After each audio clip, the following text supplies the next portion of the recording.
କିନ୍ତୁ ये हूँ अंडा मसला। अंडा मसला केमती बनइबे अंडा को भल भाव सिझे देवे। सिझला कड़ई तेल ततला अंडा को भल भाव चोपा छड़े रखा आम ब्राउन कलर है देखो कलर आसला एमती भाजवा। ये हूँ अंडा मसला जोटा एटा पिला माने भल पाते अल्प तेल देवे और अंडा गुड़ा टी कंचा देला बेले फुटे ये फुटे देले सी आ फाटबनी कि मुहर भाजला छुटी पड़े टिके कलर आसीगले आम आ गोटे बाउल को काढ़ीदे।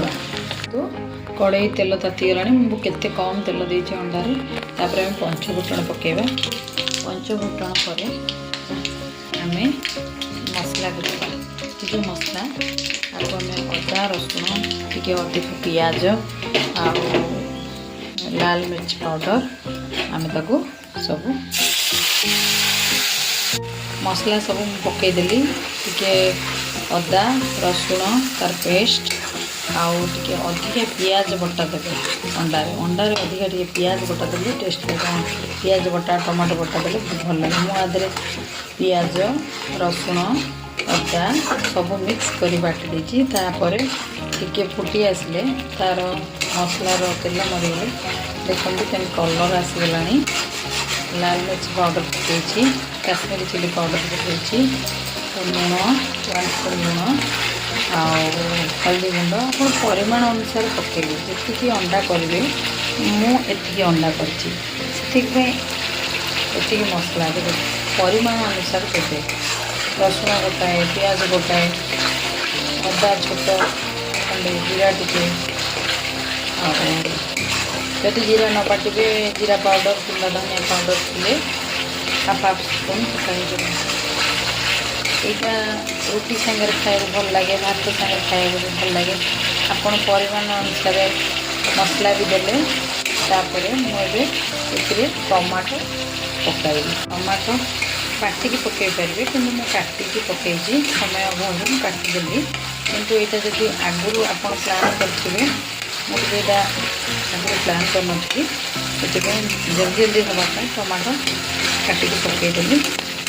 टाइम होगा पिला माने खाइबे तेणु बाटिबे टाइम है से टमाटोटा टमाटो टिके सीझी आसला तापर आम जदि आलू भाजिकी रखि आलू बॉयल करके रखा कि आलू भाजिकी रखिवा तादे आम दबा।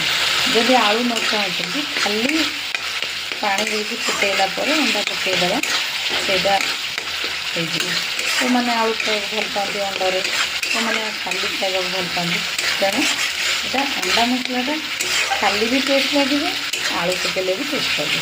आप जो भाव देखते मसलार तेल बाहरी आसानी कमी खड़िकार भाव तेल बाहरी आसानी और मसलाटा केते सुंदर लगे।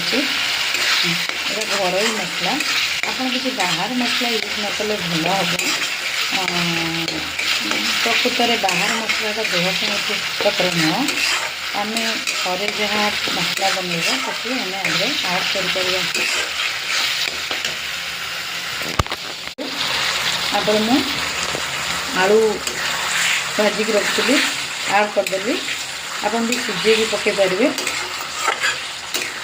आलू टी अधा 2टी आलू को काटिकी छोटे छोटे खंड कर जस्ट तेल फ्राए करदे नचेत सब आलू को सीझेदेवे प्रेसर छोट पीस काटी मसला कषि आए आलू कषि गलापर आम तापर पानी देवा। पानी फुटिले तापर जाई अंडा पकेबा। पानी जेपर्यंत न फुटे देखो मसला कषि हम लगुच देखो टेस्ट देखा खाइले बने खाते बहुत भल लगे। बहुत थर बनई देखते ए अंडा मसला प्रस्तुत है केते सुंदर लगुच।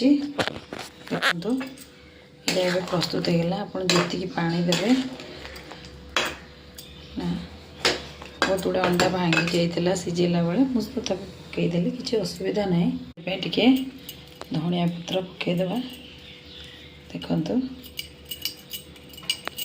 ए अंडा करी अंडा मसला प्रस्तुत हो गला ओडिया को अंडा तरकारी कहू पिला माने छोट छोट पिला माने एटा खाइबा को भल लागिबो रोटी संगे आप खाई परिबे देखो बेसी झोल रखिनी आप चाहिए बेसी झोल रखिपारे भात पाई आपन जदि घर मसला किसी गरम मसला करते अलैच को कुटिकी सेटा आधे पकईले बहुत बास्ना हम मुझे आधे कुटिक रखी अल्प पकई देती जहाँकि वीडियो करेनि किंतु आपड़ निश्चित कुटिकी पकईबे यहाँ अंडा मसला रेडी है आप एथर भात सहित खाईपर रुटी सहित खाईपर थैंक यू।